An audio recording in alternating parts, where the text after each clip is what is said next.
Hey, what's up, everybody? Welcome to session number 6 of the Bebop Rewatch podcast. My name's Jason. I'm the host of the show. And as always, I'm joined by the Rustling Kid, aka Rich Kid. Rich Kid, say what's up, man. Howdy, folks. Howdy. Cool. Thank you for joining us. Apologies that we've kept you waiting for this one. Thank you for being patient with us. Unfortunately, sometimes life just gets in the way of stuff and you're not able to do things as often as you'd like. But nonetheless, we're here and we're ready to crack on with session number 6, which is called Sympathy for the Devil. By the way, I must say as well, thank you to those of you who've been listening to the older episodes. I've noticed quite a spike in those. So I'm assuming people are keeping up with this as well. So if you are, welcome, as said, and thank you. Rich, how you been, man? Yeah, not too bad, man. I can't complain. I always relish these sessions with Cowboy Bebop. Is a show that I try to watch every so often, and this just gives me another excuse to watch it as well. So but apart from that, everything's all good. Cool, good to hear, man. Good to hear. Well, for those of you that don't know, what we do on this podcast is we rewatch the greatest anime show ever made. Don't at me, called Cowboy Bebop. If you've come to this podcast, then I'm assuming you're familiar with the show, so it probably won't come as any surprise to you that we consider it to be the greatest anime TV show ever made. But what we're doing is we're breaking it down session by session, which is the name that is used to refer to the different episodes in the series. So we're on session number 6, which is called Sympathy for the Devil. So Rich, I think we should just dive right into it, man. Yeah. Cool.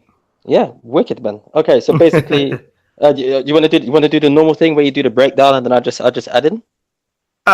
Yeah, we can do. Yeah, okay. I mean, let's let's set the scene for people. So with this episode, it kind of kicks off with a scene that I didn't actually remember when I first watched the show, but seeing it again the second time, I was like, wow, this show is just so dense and so detailed, man. It's crazy. But basically the episode opens with like I guess like a dream sequence is what you would call it. Which is lots of kind of scenes of a laboratory and or some kind of hospital and what appears to be someone who's being operated on. And you get like lots of quick cuts of like doctors operating. You hear kind of like the sound of what we assume is hospital equipment in the background. And you see surgeons kind of working on human organs, and you see like fish floating in these kind of tubes that are filled with water and stuff. And then the sequence suddenly jolts to an end, and you see Spike kind of snap out of it, and he's in like a jazz club, I guess is the best way of describing it. But yeah, obviously, I mean, assuming this is kind of another hint to Spike's backstory, because in the last session, session number 5, we talked about what that episode tells us about Spike's background. But this part is quite interesting, Rich, because it seems to suggest he's been augmented in some way or something like that. I mean, is that the kind of thing you took away from it as well? Yeah. Oh yeah, easily. I mean, basically, it's the one thing I've learned about this show is that nothing is ever done just for the sake of it. Like if you don't learn about it in that episode, it will be explained later on. And once again, like we said, in fact, you can at me with this. Cowboy Bebop, the greatest show ever made. Come at me, bro. And that just proves testament once again, like every single session that we watch, to the writing and how they look at this like a long game. This is a long story arc, and this is a story in which we're getting to know these people. And like I keep on saying, is that the way how this show is written is that you're on this journey with them. I mean, an example is like, if anybody doesn't know, me and Jason work in the same place. And if it wasn't yesterday, I think it was the day before, that I found out that for the first time, Jason doesn't like, was it beetroot? Mm-hmm. Well, no, I don't like it. I can't eat it. Yeah, well, you can't eat. You can't listen. I don't care. That's whatever you say is whatever you say. Listen, yeah, I've known you for over 20 years, and that's the first I fucking heard of it, right? And so what I'm trying to say is that we are, that's exactly like Cowboy Bebop. You learn something new about characters, every single time. Like Jason said when he started doing a breakdown of the opening scene, it was something that he completely forgot even happens in this, and I just love it. But basically, in a nutshell, you can see that at some point in his life there has been some form of, I wouldn't just say augmentation, but maybe like a repair of some sorts, like some form of operation. And the only reason I'm saying that is because, I mean, it's testament in seeing a character like Jet, who we already know has got like an arm, or a cybernetic arm in place of one that he's lost. We don't know how he's lost that yet. So we know that this is something that can be done. Like in an earlier session, we've had a character that's changed from from a Caucasian guy into a black-looking Kareem Abdul-Jabbar looking character. So we know that body augmentation is something which isn't really so far-fetched. And once again, I'm going to keep on going back to the writing. It doesn't spoon feed you things. It just gives it to you, and it says, listen, pay attention. This isn't out of the ordinary. We have made reference to this before. It may not be the exact thing, but it's part of the same field. And so yeah, maybe I've just prattled on a little bit, but I just love the writing on this show. It's so awesome. No, I mean it makes for quite an intriguing way of sort of telling that story, really, because as you said, we don't know anything really about Spike at this point. As with all the other characters, really, you're kind of given drips of information, but you're not given like a whole heap of exposition or backstory, as we've mentioned several times on previous episodes. It's left to you to kind of be patient, basically, and wait until they're prepared to tell you, which is quite a common thing actually in anime in general now. Now I think about it, it's a lot of anime writers seem to want to take the long approach in terms of telling their stories, and that isn't necessarily a bad thing at all, especially when it's done well, as in the case of Cowboy Bebop. So they build the intrigue into the characters, and then they reward your patience if you stay with them by giving you the big reveal halfway through the series or towards the end of it. So yeah, it was an interesting way to start the episode, and it again kind of shows you how with this show they're not afraid of going completely left field in terms of how they start and end episodes. They really will just drop you in the middle of it. So yeah, it's well done. It's very well done, but it's a cold opening for those who are used to kind of a bit more scene setting with your TV shows and things like that. But anyway, it said Spike kind of snaps out of it and finds himself in this kind of jazz club, I guess, where it's like a nightclub. And there's this kid on stage who's absolutely killing the harmonica, man. Like, I was like, whoa, this is insane, because this character on the stage appears to be a very small young boy. If I had to hazard a guess, I would say, maybe sort of 10 years old, something like that. And as I said, this boy is just absolutely working this harmonica like no one's business. And again, shout out to the music supervisors on this, the seatbelts, because they just done a brilliant job with every single musical interlude. And we'll probably get onto the music a little bit at the end anyway. But yeah, he's just killing this harmonica.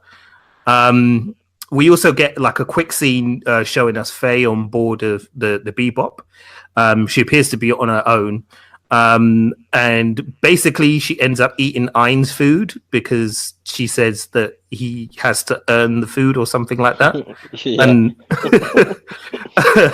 And like basically if you wanted more confirmation that Faye is a free spirit who will do whatever the hell she wants to do, then that's it. Because I don't think I've ever seen anybody in an anime just take a piece of dog food and start eating it like that. But yeah, there you go. So, I mean, I'm sure that can't be good for her stomach, but boy, yeah. Anyway, that was a bit wild. But The scene then jumps back to the nightclub, and we find out that Jet is there with Spike, both enjoying this show that's going on the stage. And I love the kind of little interaction that Spike and Jet have about music, because it kind of tells you a lot about, I guess, about Shinichiro Watanabe's attitude towards music as well, and his kind of personal likes. For those of you that know his work, you'll know he did another anime series called Kids on the Slope, which is set in Japan in sort of like the 50s and 60s, and covers music quite heavily as its main focus. But here, you know, they're talking about the kid playing on stage, and I think Spike says something to Jet. I mean, correct me if I'm wrong, Rich, but I think he says something like, "I didn't know that you like the blues," and then Jet says something like, "I started wailing the blues the day the doctor slapped me on my bottom," or something like that. Yeah. Basically, just like, you know, listen, I've been about the blues since day one. I think it basically, I've been about the blues since the day I came out of my mum and the doctor smacked me on my bum. So yeah, since like, you know, that's an interesting line. But yeah. Very, very.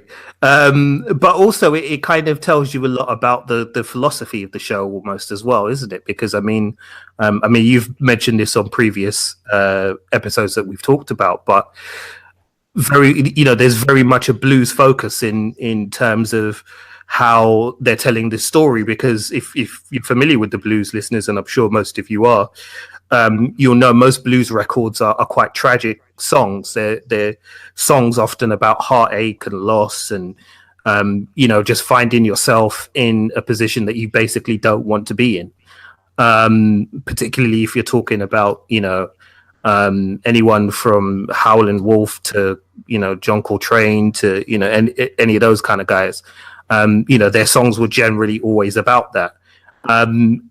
And it's funny because, with Cowboy Bebop so far, it's very much felt like a blues record almost in terms of the episodes that we've seen, because every episode seems to end up with some type of loss, even the lighthearted ones that we've covered so far. There's always some type of loss, and it's always, the story kind of always revolves around, people at the bottom, basically, hitting rock bottom and trying to claw their way out of it. So yeah, I mean, that was something that just kind of stuck with me from that conversation, I guess. I'll tell you something that stuck with me, and like I said, and it's one of those things that, like you keep on saying, Jay, like I keep on saying, every time we have to rewatch these episodes, you keep on picking up on those little things that you either never noticed or forgot. Which I'm gonna keep on saying that, guys. If none of you guys have watched this show, watch it, because it's that dense. You can view an episode and see it on so many different levels. But you open up with the whole operation happening on Spike's eye, and then the first conversation you have, like we just said, is Spike saying to Jet, "I didn't know you liked the blues." So once again, it still keeps on playing into that whole thing of, like, you don't know who anybody is. As far as we know, Spike and Jet have been together for an X amount of time. But then yet we're in the same position as Spike, where Spike has just found out that Jet likes the blues. And that's something that we've now found out about somebody that we've been following for, which is now 6 sessions. So in essence, they are in the same boat as myself when I find out that Jason doesn't like beetroot. so like I'm going to keep on saying it. You see, he was working his way back there, listeners. There was a reason why. So once again, it just proves testament to how good this writing for this show is, and how very much like it's still grounded in relationships and friendships of how people interact, especially in this episode. As we go deeper, it kind of sticks to the same theme of, like, you may think you know somebody, but then what you see on the outside isn't necessarily what it isn't necessarily what's on the actual inside. But we'll touch upon that when we come across it. So yeah. So yeah, we find out then that the reason the guys are there is because they're chasing another bounty, of course. And in this case, they're chasing somebody called Giraffe, apparently. So they're trying to track this guy Giraffe, but they can't track him because somebody kind of gets into the way. And it turns out that this guy is a friend of Jet's from back in the day, another bounty hunter called Fatty River. Now, Fatty River like made me laugh so much because he just was he's like the kind of he's what you imagine a kind of a real life bounty hunter is like, in the sense that he's probably just an administrator, basically an overglorified administrator, because that's effectively all that bounty hunters really are. And he's got the body to prove it, because boy is he fat. Like he's rotund, man. And his dialogue is very good in the in his exchange with Jet and stuff as well, and it feels very natural. But anyway, the two of them kind of sort of have a back and forth, Jet and Fatty. Giraffe kind of seems to be watching the stage. This character that they've come to collect the bounty on seems to be watching the stage, and in particular is after this kid who's on the stage. Anyway, the kid kind of finishes performing, and he seems to go to somebody, an old man who's in a wheelchair, and him and the old man in the wheelchair leave the club. Spike sort of watches Giraffe and follows them as they get in the taxi. And Giraffe follows them as well. And then Giraffe kind of ends up at this hotel. When he gets there, he's got his gun out. He's kind of charging around the corridors, and then he bursts into the room that they're staying in, and he confronts this old man in the wheelchair, who he calls Zebra. Then we get Spike arriving on the scene. Spike comes with his plane, the Swordfish. But just as he arrives outside the hotel, you see Giraffe's body kind of getting thrown out of the window of the hotel and then landing right on top of the Swordfish as well. As he lands on there, Spike realizes that Giraffe has been shot, and it looks like he's dying. And as he's kind of dying on the end of the Swordfish, and Spike is talking to him, Swordfish says to him, I think, like, don't be fooled by the way he looks, or something like that. Then he dies kind of as the police sort of show up, really. Oh, and I forgot, the Giraffe gives him a ring, doesn't he? It's at that point that Giraffe gives him the ring. So he has a ring that he's carrying, and he passes it on to Spike at this point. So they get back to the Bebop. And Jet and Spike kind of have a brief conversation about whether or not they're going to keep the ring. Faye at this point tries to muscle in and get a piece of the reward for herself as well. But Spike is like, hell no, that's not happening. And then there's a funny bit where I think Jet gives her a bill for all of the stuff that she's used on board the Bebop. Since she's been there, seeing as, nobody actually invited her to stay on the Bebop in the first place. And so, you have that kind of back and forth. Then from that point, Jet goes to meet another colleague to try and get some more kind of information. And it turns out this colleague was also trying to catch Giraffe. This is Fatty River. Fatty kind of explains a little bit about the backstory of this character in the wheelchair, and about the kid who we learn is named Wen, who apparently is Zebra's son. And then from there, it kind of, I think it's, I mean, you might need to explain this bit because I can't remember this bit as well, Rich, but I think from what Fatty River was saying, it's like, they'd stolen something from a research facility on Mars, was it, or something like that? I can't remember exactly. I don't know if you can remember. Yeah, isn't the thing that they've stolen the diamond, or basically the thing that's on the ring? Yeah, and, that's right. It's the gem, isn't it? Yeah, and basically what they basically say is that it's a new form of element that they've basically managed to form into a gem, and it's got some form of properties that they don't know what it can actually do. But it happened when the warp gate.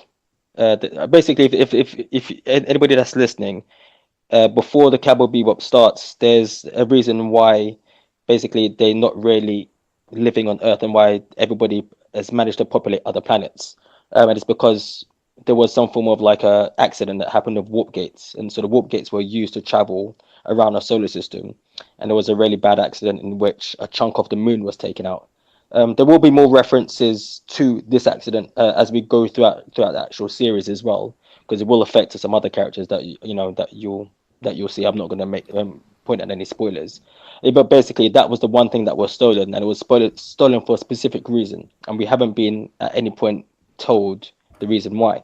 But quickly, just backtracking once again, going back to the whole thing of like friendship and friendship and basically people being partners. I think once again the proofs in the pudding with somebody called Zebra and like and a character called Giraffe. There's obviously like a running theme here of like animals, and it's not say like just random animals. These are the type of animals that you'd find in the zoo or find in a safari. That that if you went into the jungle, they'd be friends. They'd be hanging out. A giraffe and a zebra, give or take, hang out. I'm sure they go for drinks and shit.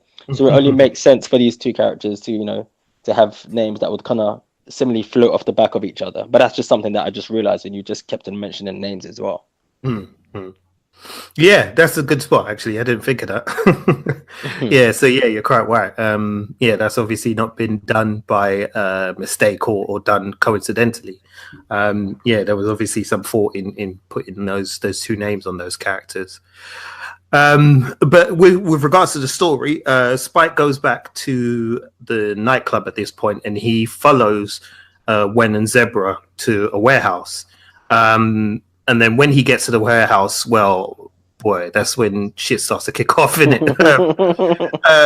Yeah, Rich, man, you might as well take it from here, bro. Yeah, I mean, basically, Spike pretty much approaches the situation. I think he approaches the situation like an adult.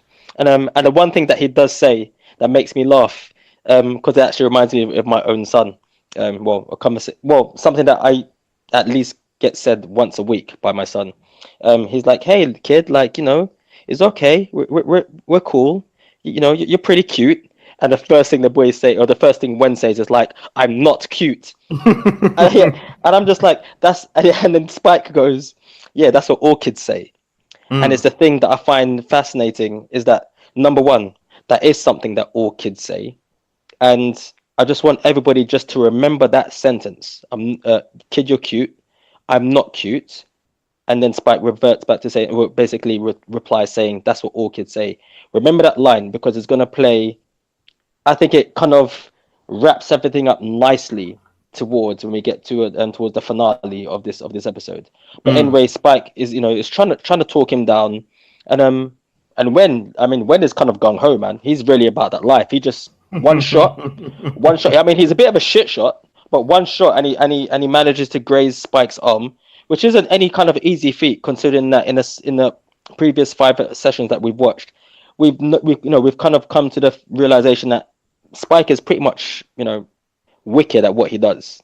He's a guy who does what he does very well, whether he takes a couple of blows or not. But to see a kid be able to pull off this shot, we are now kind of like shown that we're not dealing with just like any old 5-year-old. Like my kid fucks with me sometimes. Like I think he does. In the middle of the night when I'm sleeping, he gets the blueprints and he's got the stick figure draw men, like in Tom and Jerry, and he's gonna lay Lego on the ground and I'm gonna step on it and it's gonna mess me up. No, this is a whole kettle of fish. Ren is looking to cause some damage.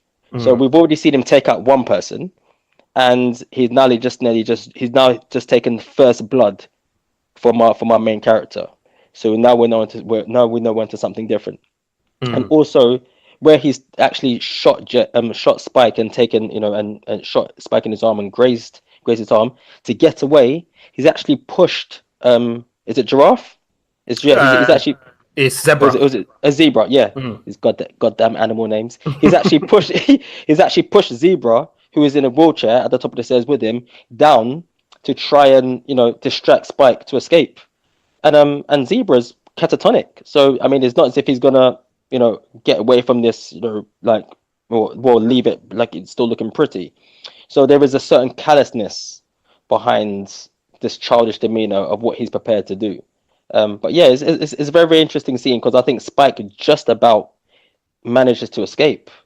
So like I said, that it once again it leads into the finale of the episode, and everything will start to make sense. Mm-hmm. Yeah, there's. I must apologize, listeners. There's actually a key piece of information I forgot to give you, which actually happened just before that, which is on the Bebop itself. Back on the ship, Jet and Faye are doing some research, and then they come across that newspaper article, which seems to have a picture of Wen on it, the little kid. Only thing is, the newspaper's 30 years old. So you're like, hold on, how has this newspaper from 30 years ago got this kid in it, who's the same kid that they've just seen on stage playing the harmonica, who looks no more than 10 years old? So anyway, as Rich was kind of explaining there, Spike gets into a confrontation with Wen and Zebra. Wen kind of takes him out like eerily, like a stone cold assassin, basically. And as he kind of takes him out, and as Richard was kind of explaining earlier, he kind of explains a little bit about the Astral Gate incident and what happened there. During that incident, Wen was involved in that as a child with his family. And when the explosion occurred, they were actually on the moon at the time, I think. But as the explosion occurred, he was the only person who survived it. And coming out of the incident, he realized that he stopped aging. So even though, mentally he has the capacity of an adult within his body, he's still a child. We learn as well that when Zebra and Giraffe infiltrated the research facility on Mars, basically Wen used that incident as cover. And then was able, in a way, to kind of take over Zebra's body, I guess is the best way of describing it, to the point where, Zebra said has now aged dramatically and has become this kind of wheelchair-bound man. And we find out that he's the third person that Wen has done this to. And when you hear all of this coming out the mouth of what looks like a bright-eyed, cute kid, it's just eerie as fuck, man. It's just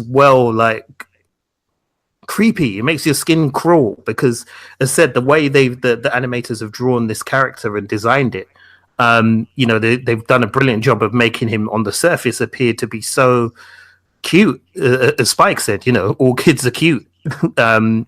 But in Wen's case, that's absolutely not the case. This guy is deadly. So yeah, Wen kind of does his supervillain exposition speech, and then whilst he's doing that, he asks Spike for the ring that was taken. Spike plays dumb, and so the shootout kind of continues again. Spike finds some cover, and then he shoots, and he manages to shoot Wen's gun away. And then, as Rich was saying, Wen pushes Zebra down the stairs, and Spike is forced to kind of catch Zebra as Wen runs away. And it just kind of shows you again, like, kind of how cold Wen is, really. I mean, like, as said, man, I'm still bothered by the fact that this kid is just like out here murking people, it's crazy. I mean, if you're listening to this episode and you look at the artwork that I put up for the episode, you'll see a picture of Wen, and as said, like, he looks like a normal kid, except his eyes kind of give him away because he's almost got this kind of dead stare to his face. Yeah. Where there's just no life there, right? I mean, when you look at his eyes, there's just nothing there. I mean, I assume you feel the same way. Oh yeah, no. Like, it's almost ironic, like when Spike goes like, "Hey, you're a cute kid," because he's that kid that if he came, like, if you had a friend that's like, "Hey, listen, I've got like an appointment. I've got a really important interview to go to. Could you babysit my son?" And he'd be like, "Yeah, sure, no worries." And like the son would come, and he'd be like, "Yeah, fuck, I'm not going to sleep while you're here." like, Yeah, sleep with what one do I? eye open. Yeah, like what do I feed you? Do I feed you like Pop Tarts or do I feed you like a cup of blood? Like he's like you said, he's just got that vacant. It's a vacant look, like Mm, vacant look. But in talking about the whole explosion or the accident that that he's part of, where when he gains this immortality, um, there's a really sad scene that, like I said, I mean, it's not even said that it's there in your face. I mean, you have to watch it, and if you see it, you see it.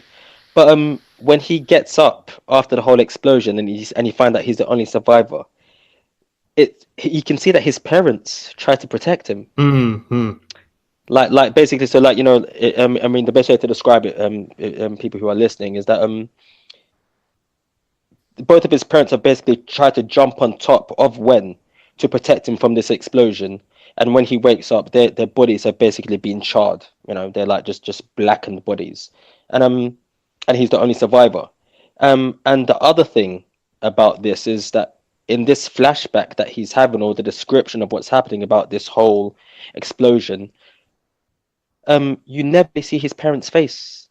They're just blank. Like you can see that they've got faces, and they do like little lines for like eyes and for a mouth, but they're basically like featureless. And I Mm. just and I just and like I said, when we get to the end of the episode and things start to make sense, when I look back, it's like you just, I mean, at this point you don't, but you do kind of start to feel kind of sorry for this kid, because Mm. essentially he is still a kid. Yeah. And that's the thing. That's the thing. But yeah, I just thought that I just bring that up. I was just waiting for you to finish, just so I could make that point. But yeah, the vacancy behind the eyes. Yeah, I don't mess with kids like that. I'm sorry, man. No, mate, Yeah. not at all. Not at all. You know what it kind of reminded me of? It reminded me of Damien from The Omen. Yes, and the haircut. Oh my God, Mm. you've actually just banged the nail on the head. Yeah. Yeah, the outfit, the haircut. Yeah, yeah, Mm. yeah, yeah. All that was Mm. missing is that instead of having he was just missing a big Rottweiler to protect him. Yeah, exactly. And some crazy woman hanging herself from a bloody window ledge. I Yeah. did it for you, Damien. Well, yeah. Matt, today remind me about that film, man. I hate that bloody film. We'll do that on the Halloween episode, listeners. We'll cover that one.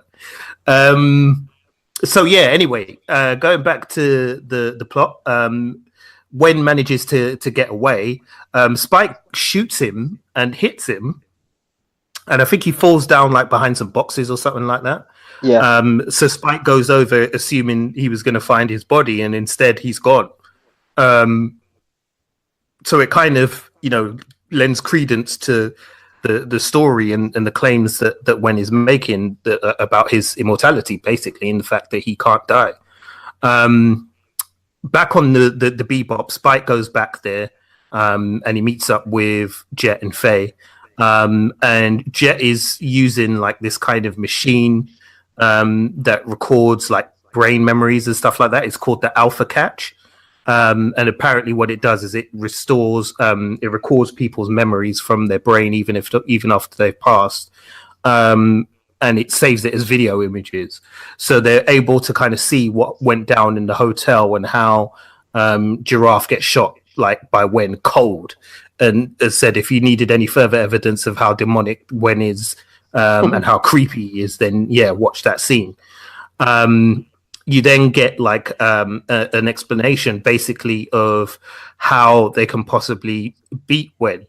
And it's with this ring that Giraffe has passed on to them, with the stone inside. The stone basically, I mean, I didn't quite follow all the science in this, I must admit, listeners, and I don't know if you did as well, Richard, because they went deep into the sci-fi science on this one. But effectively, the stone contains this kind of crystal that can disrupt something within his body that will stop the aging, basically. I mean, that's pretty much what I got from it. And so what they do is they fashion this kind of the stone into a bullet. And you then get the obligatory scene of Spike kind of loading this bullet into his gun, and because clearly he's obviously decided he's going to be the one to take this guy out. And then you get the Jet saying, "Oh, I don't know if this is a good idea," you know, and Faye going, "Oh, I don't know if this is a good idea," you know, and then Spike's nihilism just kind of kicks in, and he just again, it seems like, you know, as we talked about in previous episodes about Spike, as if the guy's almost got a death wish. You know, he just seems determined to kind of put himself in positions where the odds are completely stacked against him. And you know, he is kind of determined and made his mind up that he's going to be the one to bring this guy down. So they leave. Spike leaves the Bebop on the Swordfish, and he goes to track down Wen. They travel away from sort of the town, and Spike finds Wen's taxi that he's in, manages to shoot out the tires, and Wen's taxi crashes into like an abandoned gas station, and there's this massive explosion. And then Wen just kind of walks out of the fire like completely unharmed. And again, as if he needed any more, you know, kind of imagery that kind of hammers home Wen's demonic kind of tendencies, then there's no better shot than that shot of him kind of walking out of the fire. I thought that was brilliant, Rich. Yeah. I mean, it's the like, to me, it's the complete opposite to you know, to say like it's, you know, like, you know, the description of like a phoenix, as like a phoenix arises from the ashes. It's the complete opposite, because a phoenix is seen as a good thing. It's seen as like a revitalization. Wow. Okay, so that word got me. It seems like a nice kickstart to life, right? Whereas, like, because we've seen the badness that Wen has done, it's almost as like there's something, and like I said, you know, like where you've made this you know, this allusion to you know, to him being like Damien, it seems more and more like he's something that's not human, that's not natural, that's like something demonic, that's something that's evil. So that's what it is. It's not saying like, you know, like a phoenix rising from the ashes. There's something just not right about him coming out from there. And as cool as it looks, you know, if there's any other shot of him being the bad guy in this episode, if you're still thinking like, oh well, maybe he's just a kid that's been brainwashed, or maybe he's just a kid, or, you know, XYZ, or we know the reason why he's now mean. This is the shot that just basically shows you, yeah, this person needs to die. You know, this isn't the type of thing where this isn't going to end well for anybody. It's either going to be Spike or it's going to be the kid. And I like that shot. That shot, it just basically just sets the tone for, you know, for the next battle that comes across. But backtracking, and this is just me, this is narcissism kicking in here a bit as well, and a bit of like a loving a bit of the stereotype. I don't remember any of the technical science jargon that they talk about the stone, much like yourself, Jason. But I do remember the reason why Wen doesn't age. And it's something to do with XYZ, molecules, elements, and something affecting the pineal gland in Wen, which has somehow stopped that pineal gland creating melatonin. And so melatonin is one of the things that you know, that basically ages you. And melatonin is one of the things that black people have. And so his melatonin has been affected in such a way that he doesn't age. And once again, going back to the whole saying, I don't know if any of you listeners have ever heard this thing, black doesn't crack. And black doesn't crack because we have melanin in our skin, and melanin is a derivative, another word that I can't pronounce. And melanin is basically what you find in melatonin.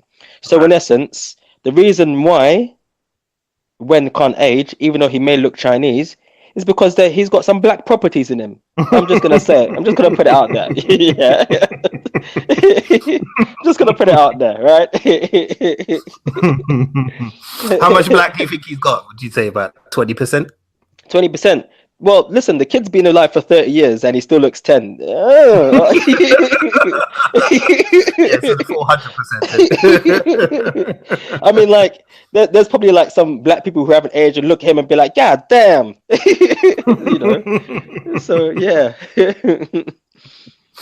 Yeah, boy. Well, Thank you for the science lesson there, Rich. I appreciate that. I hope all of you who are listening to this have got your GCSE science grades up to scratch. Because if you have, then you should have been able to follow that. But yeah, I never thought of when actually having some black in it, but that explains a bit. well, I mean, I'm not to dwell on this, but number one, he doesn't age because of the melatonin in the skin. That's number one. But if we never ever actually paid any attention, the clue was given in the first scene. The first scene was given there. Because that motherfucker played the blues. yeah. True. Yeah, boy. Nobody played the blues like black folk. Yeah, man. So where was we? Yeah, so the taxi is crashed. Wen has come out in against this backdrop of flames with this really kind of sadistic look on his face. He just looks like, as I said, if you could imagine Damien from The Omen, that's kind of what he looks like. That same creepy dead smile on his face the whole time. Yeah, man, it's not a good look. Anyway, he takes some shots at Spike, but he misses with all of them. Spike shoots him right between the eyes with the bullet. And when at this point is obviously feeling pretty cocky and thinks, oh, well, it's just another bullet wound. I'll be all right. But the bullet that Spike shot him with was actually the one crafted from the gem they recovered from the ring. And the bullet works, and it really kind of it ages him on the spot and turns him into an old man. And Wen kind of like then falls down and he says something like, I finally feel at peace or something like that. And then as Spike is standing over his body, he kind of says to Spike, do you understand? And then Spike replies like, yeah, as if. And then he has the harmonica that Wen was playing and he throws it up in the air, points at it with his finger and says, bang. And that's where the episode ends. But that image at the end of Spike pointing his finger saying bang has become one of like the really iconic images from the show as a whole, because you see it so much on like merchandise, and I think we even use it on one of our promotional like artwork pieces for the podcast. Yeah, and it's just, as I said, it's one of many kind of iconic scenes that the series kind of offers up. How did you feel about the ending? Like, did you think the payoff was good? Well, yeah, I love the payoff. I mean, and I like the fact that, like I said, looking back on the show as a whole, you see when looking for some form of like in those last moments when he's dying, he's looking for somebody to be like, okay, like listen, like if you freed me, like, do you understand what I'm going through? Like, do you feel? No, I feel at peace. Do you understand? And so I believe that the way how something like the blues plays a large part in the show, and the opening scene with Spike having that dream stroke, nightmare stroke, flashback, and Wen, who is somebody who is desperate to die. In that moment, when he goes to Spike, do you know, when he asks Spike that question, is because in those last moments of life, he sees a kindred spirit. And that's what I feel. And so I think, like, with Spike saying as if, I don't think he's in any way being rude to Wen or anything like that. I think he's just basically saying as if, as like listen, like, where I just don't feel it. We may be searching for the same thing, but I just don't feel it. And I think this is the reason why Spike takes such glee in going after somebody who he believes is immortal. Like, he wants to be able to chase that dragon and slay it, because it's something that's missing from himself. And so I think at that point when he does kill Wen, even though he succeeded in pulling off his gamble, he's now been left with something where it's like, he has to continue searching for that thing that's either going to make him feel alive or kill him, or in being killed, make him feel alive because there's something missing from his life. And I love that. I love that ending for that. It's really, really good. And like you said, with the whole bang, I mean, that's the first time Spike uses it, but it's not going to be the last time that he uses it. And I just love the fact. I mean, you've got so many famous sayings and catchphrases. You know, from The Rock to Dirty Harry, played by Clint Eastwood. To Darth Vader. To anything. But you've just got that one word, and anybody who's a Cowboy Bebop fan, that's all you need. If you anybody that watches Cowboy Bebop, if you guys, like I said, if you have just gotten to the show, if you ever meet anybody, just say the word to them, bang, and I know what you're talking about straight away, because it just holds such weight, in with the character of Spike and the show as a whole, that it's just a beautiful way to end this episode. Yeah, for sure, man, for sure. And of course, as we were talking about earlier, it kind of brings the whole blues metaphor full circle because, at the end, the guy who is chasing immortality dies, and so it's like but in death there is a peace for him, there's some kind of release finally from it. Even though there was part of him who was pursuing this himself, he still feels that kind of relief at the cycle finally being over, which is kind of how most blue songs kind of end as well. There's always that kind of relief that, well, I've been through some shit, but at least it's behind me now, which is kind of common to blues music and to blues songs. So yeah, I really enjoyed that part of it. But yeah, as I said, that's where the episode ends. So we'll take a quick dive over to Bebopopedia. Now, as I always say, this is our number one kind of stop for trivia and background information. And it's a really cool site. You guys should check it out if you're interested in Cowboy Bebop and finding out a little bit more behind the background in certain episodes and things like that. It does give you some good information there. So definitely check that out on your Google. Just type in Bebopopedia and that will come up. So having a look here now, Rich, let's see what things come up. So there's not a lot of trivia this time, but we do have a few quotes. We got the full conversation between Jet and Spike. So back in the nightclub where they were talking about music, when they're listening to Wen play the harmonica, Jet says, "Damn, that blues harp sounds sweet. I knew it would."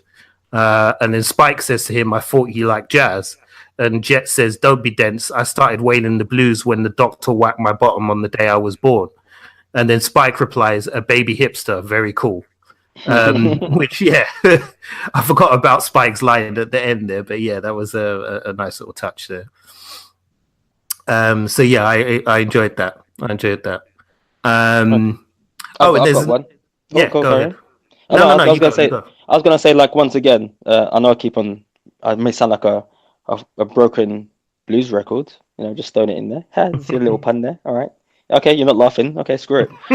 But yeah, but once again, it's still, there's about this show. There's always running motifs that happens through each episode, and once again, the show is about a bunch of bounty hunters that live on a ship called the Bebop, who basically search for bounties to earn money, to live, to eat, to survive.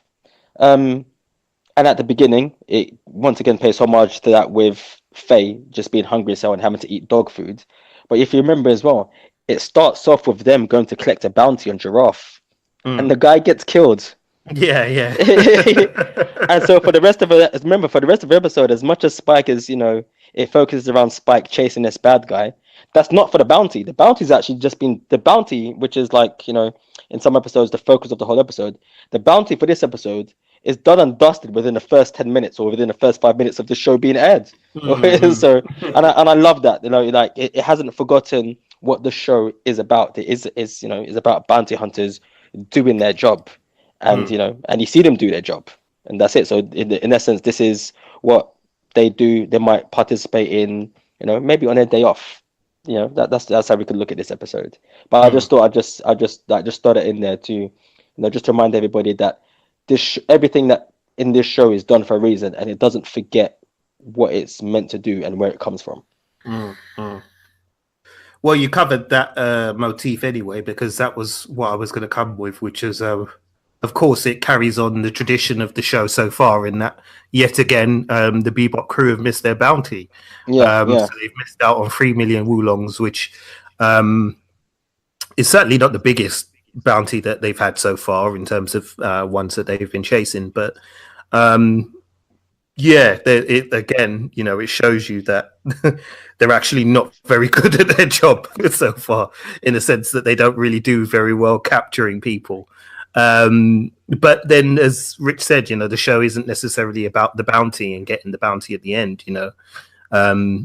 This isn't an episode of The Fall Guy or something like that. This is that's a really obscure 80s TV reference for those of you that get it. But this is about the characters and kind of what they go through in the pursuit of these bounties. And the bounties really are kind of something that are just there to kind of facilitate the telling of the story, So there's a couple of references in this one. The actual name for the episode, Sympathy for the Devil, is apparently a song by the Rolling Stones and comes from their album Beggar's Banquet. And apparently I don't know this song. I'm sure I do know it, but I don't know it that well. But apparently the narrator on the song is the devil. And in the song, the lyrics kind of say about the devil watching generations of people die around him. So that kind of ties in again to the character of Wen and the idea of immortality that this episode kind of touches on. The character Fatty River, his name is actually a reference to Muddy Waters, who was a legendary blues musician.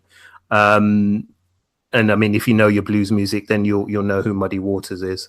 And this is something I didn't spot, but apparently in the episode, Wen is seen wearing a green jacket, black shirt, and a yellow tie.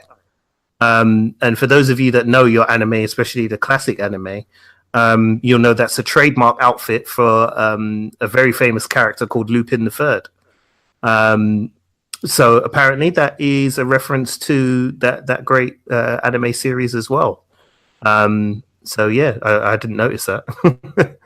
Now there's a piece of trivia here as well, which is kind of interesting, which I'll just read to you, Rich. It says here that the episode was unaired on American television due to a child being killed and the themes of violence. The scene of Wen getting hit in the forehead and the impact was replaced with a hit flash, and the bullet mark was digitally removed from the original airing on Adult Swim. On top of that, this was one of 3 episodes delayed in the wake of the 9/11 attacks, as it contained a scene of a man falling from a high-rise building and a child, Wen, emerging from burnt corpses, and later the burning rubble of a destroyed building.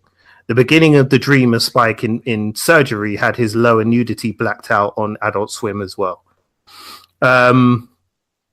So yeah, I didn't know that. I mean, there's some context for you listeners in terms of the episode. I mean, I've always known those episodes to be uncut. I mean, I don't know if it was different for the UK. It may well be that they aired it uncut in the UK. And just changed it for the US but when it was on Adult Swim would that have been Cartoon Network in the US at the time? I'm not sure, but I think Adult Swim was I think it was either Cartoon Network or CNX. But I think it was Cartoon Network. Yeah, we didn't have an Adult Swim here. Yeah, it was it was still Cartoon Network. Get a specific Adult Swim channel over here, did we? It was no, we didn't. Yeah. They aired certain programs from Adult Swim after a certain time in the day, but generally, the normal stuff that you'd see on Adult Swim actually went to Cartoon Network here in the UK. But yeah, I don't remember ever seeing an edited version of that. So I said maybe they just decided for the UK it wasn't that relevant and they changed it. But maybe. Yeah, because you don't remember seeing that either, right? Well, I mean, number one, I wasn't really looking out for Spike's junk. That's number one. And number two, I mean, when you look at the way how we censor things here, we censor things and things are censored in America. It's just weird. I mean, like I said, even if he was naked, it's not something that we would focus on. It's only in America that they would do that. It's only a place like America where they would block out somebody's junk, but then still allow a kid to buy a gun in a store. Like, let's just leave it at that. I'm a bit upset. I just saw Kanye talking to Trump today earlier on, and I'm still a bit peed off about that, man. So Yeah, well, boy, let's not even open that can of worms right there. But yeah, but no, I mean, in terms of like the stuff being edited with Wen's death and yeah, Giraffe being thrown out of the window, I mean, I suppose if you put it in the context of 9/11 wasn't that far after this had aired on US TV, I suppose it kind of makes sense. And because there was a lot of things, as we know, there were lots and lots and lots of movies and TV shows that had to rapidly kind of change episodes, plot lines, and all kinds of things because of what occurred in the tragedy on 9/11. So in that regard, I suppose that's understandable, really. But yeah, I'm with you though. Free Spike's junk, man. Spike junk. Yeah. Hashtag Spike junk. Hashtag Free Spike's junk. Yeah, and that's it really for the trivia. That's that. So yeah, I mean, as I said, it was a fun episode. I mean, what did you think of the episode overall? I mean, it kind of, for me, it's in terms of the ones we've seen so far, this one is definitely the most kind of I would say it's the most introspective, I guess is the way of putting it, because of the use of blues as the metaphor, and because there's a lot of soul searching, I guess, in this episode that different characters do, and because of the way they play around with the idea of mortality versus immortality and things like that. Yeah, it's definitely the most introspective one I've seen. But what's good about it is that it does still keep up a fair pace. It doesn't feel like it's drifting too much into kind of extended monologues, which is a complaint that I have all the time about some of the animes I watch. Even some of my favorite ones, there's whole episodes where characters are having internal monologues for like 10 minutes, and it's just like, for God's sake, man, like, come on. Like, you can still tell your story. You don't have to focus on this guy talking to himself for 10 minutes about how bad his situation is. We get it. We've seen it already. But this kind of doesn't do that in terms of the way it's written and the way it approaches that. It looks for ways, to do that through the imagery it presents and through the way in which the characters interact with each other. So, I really like that. But sorry, yeah, what's your thoughts, man? I don't know, but you just kind of fucking all said it.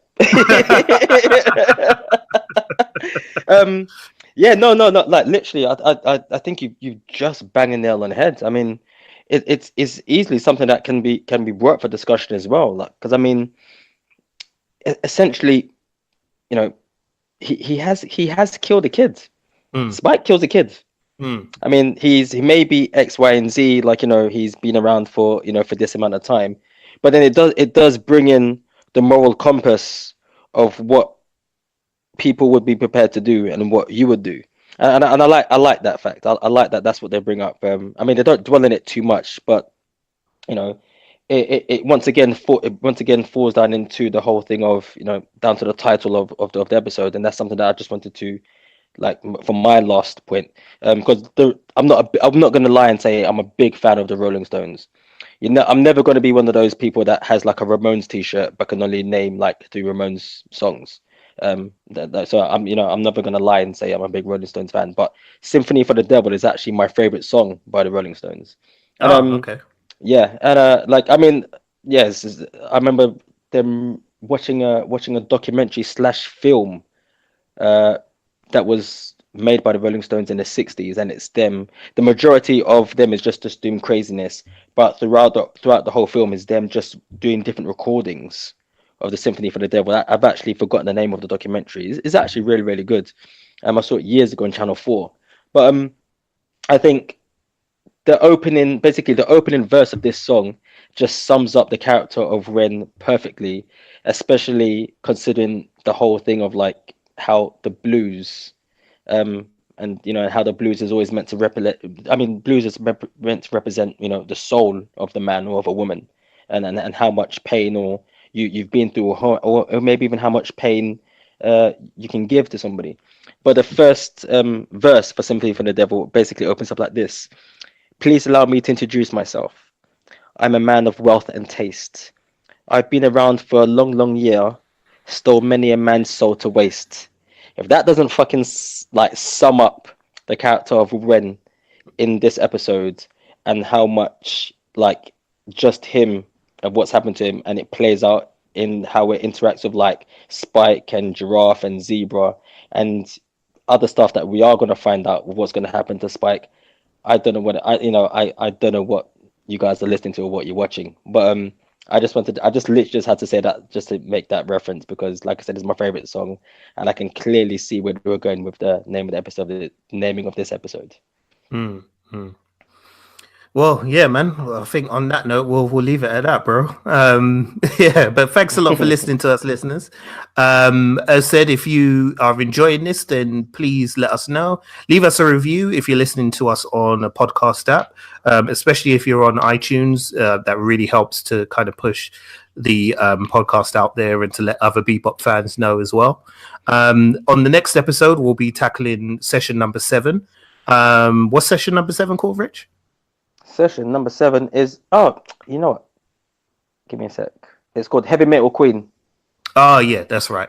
And from what I remember, Heavy Metal Queen is really good as well. It's a lot of fun. So just like every episode. Yeah. True. Very true. Very true. So yeah, we'll be back soon with session number 7. But in the meantime, as said, thank you for listening to us. Hope you enjoyed it. Make sure you tell your friends as well about what we're doing. Make sure they come and check us out. We also have an email address that you can reach us on if you want to be a guest on the show, because particularly we want to hear from Cowboy Bebop fans and what you make of the different episodes as well. So if you do want to get in touch with us, drop us a line at thebeboprewatchpodcast@gmail.com. All right, I'm going to say goodnight. Rich, say goodnight. Good night. We're out here, people. Until next time, we'll see you, Space Cowboy. Peace. Thanks for listening to us. If you're down with Wulong Talks, show some love by following us on Twitter, Facebook, and Instagram at Wulong Talks. You can also find us online at www.wulongtalks.com or drop us an email at wulongtalkspodcast@gmail.com. We can also be found as part of the Britpod Scene Collective, and we're also officially E14 endorsed. Search for those hashtags to enjoy more content from us and from other great British podcasters.